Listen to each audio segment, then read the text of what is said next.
Assalamualaikum warahmatullahi wabarakatuh. Perkenalkan, nama saya Nur Hayati dengan NIM 1948-2011-051. Hari ini saya akan mempresentasikan hasil kerja saya yang berjudul Jaminan Mutu Kosmetik. Definisi kosmetik, berdasarkan surat keputusan Kepala Badan POM tentang kosmetik, yang dimaksud kosmetik adalah bahan atau sediaan yang dimaksudkan untuk digunakan pada bagian luar tubuh manusia, epidermis, rambut, kuku, bibir, dan organ genital bagian luar atau gigi, atau mukosa mulut, terutama untuk membersihkan, melangikan, mengubah penampilan, atau memperbaiki bau badan, atau melindungi dan memelihara tubuh pada kondisi baik.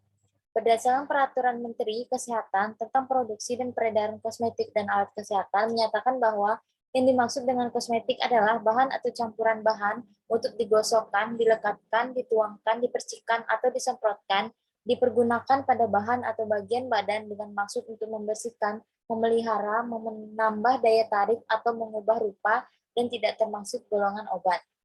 Yang kedua, ada pengendalian mutu terhadap kosmetik. Penentuan standar maksimum pembuatan kosmetik sesuai dengan keputusan Kepala Badan Pengawas Obat dan Makanan tentang pedoman cara pembuatan kosmetik yang baik. Yang pertama, bahwa kosmetik merupakan suatu produk yang pada saat ini sudah sangat dibutuhkan oleh masyarakat dan bahwa untuk melindungi masyarakat terhadap hal-hal yang dapat merugikan kesehatan, maka perlu dicegah beredarnya kosmetik yang tidak memenuhi persyaratan mutu, keamanan, dan kemanfaatan. Yang kedua, langkah utama untuk menjamin mutu, keamanan, dan kemanfaatan kosmetik bagi pemakainya adalah penerapan cara pembuatan kosmetik yang baik pada seluruh aspek dan rangkaian kegiatan produksi. Yang ketiga, sehubung dengan hal tersebut, dipandang perlu menetapkan keputusan Kepala Badan Pengawas Obat dan Makanan tentang pedoman cara pembuatan kosmetik yang baik. Yang keempat, agar produksi kosmetik dalam negeri dapat tetap memiliki daya saing di tingkat internasional, khususnya AFTA, maka perlu adanya peningkatan mutu, keamanan, dan kemanfaatan kosmetik produksi dalam negeri. Yang ketiga, ada penandaan kosmetik.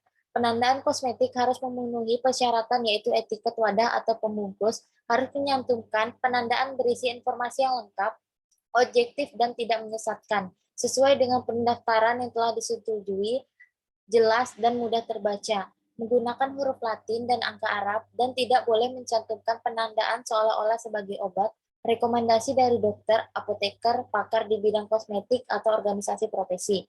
Keterangan-keterangan yang harus dicantumkan pada etiket wadah atau pembungkus harus meliputi nama produk, nama dan alamat produsen atau importer, komposisi harus memuat semua bahan, nomor izin edar, nomor batch atau kode produksi, kegunaan dan cara penggunaan kecuali untuk produksi yang sudah jelas penggunaannya, bulan dan tahun kadaluarsa bagi produksi yang stabilnya kurang dari 30 bulan, penandaan yang berkaitan dengan keamanan atau mutu.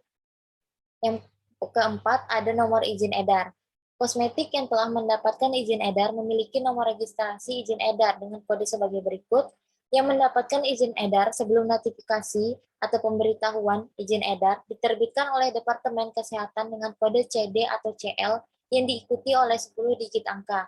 Yang kedua, izin melalui notifikasi atau pemberitahuan izin edar diterbitkan oleh Badan POM RI dengan kode C diikuti oleh 12 digit angka. Yang kelima, ada pengawasan peredaran kosmetik. Adanya pengawasan langsung yang dilakukan oleh pemerintah melalui pengawasan badan dilakukan dengan menggunakan dua metode, yaitu pre-market control adalah pengawasan yang dilakukan sebelum produk kosmetik diedarkan, antara lain standarisasi, pembinaan dan audit cara produksi kosmetik yang baik, serta penilaian dan pengujian atas mutu keamanan sebelum kosmetik diedarkan. Yang kedua, ada post-market control, yaitu pengawasan yang dilakukan setelah produk kosmetik diedarkan masyarakat, antara lain inspeksi sarana produksi dan distribusi, sampling dan uji laboratorium untuk kosmetik di peredaran, penilaian dan pengawasan iklan kosmetik atau promosi, monitoring efek samping kosmetik, serta penyebaran informasi melalui edukasi masyarakat dan publik warming. Yang keenam, ada penetapan standarisasi nasional atau penerapan jaminan mutu. Pemberlakuan SNI wajib dilakukan melalui penerbitan regulasi teknis oleh instansi pemerintah yang memiliki kewenangan untuk meregulasi kegiatan dan peredaran produk atau regulator. Dengan demikian, pemberlakuan SNI wajib perlu dilakukan secara berhati-hati untuk menghindarkan sejumlah dampak sebagai berikut. yaitu menghambat persaingan yang sehat, menghambat inovasi, dan menghambat perkembangan UKM. Oleh sebab itu, perlulah dilakukan pengendalian mutu terhadap berbagai produk obat-obatan dan kosmetik. Diingat bahwa keduanya memiliki peran penting dalam berbagai aspek kehidupan. Tetapi jika dilihat lagi secara detail, pengendalian mutu ini perlu ditetapkan secara langsung di Indonesia, karena sekarang ini masih banyak beredar obat-obatan terlarang yang tidak lagi memenuhi standar mutu dan sudah tidak lagi diterapkan penggunaannya di kalangan masyarakat. Serta kosmetik mengandung bahan-bahan yang berbahaya yang diperjualbelikan secara bebas tanpa memperdulikan bagaimana efek dari penjualan dan pengedaran bahan tersebut. Sekian dari presentasi saya, kurang lebihnya saya mohon maaf. Assalamualaikum warahmatullahi wabarakatuh.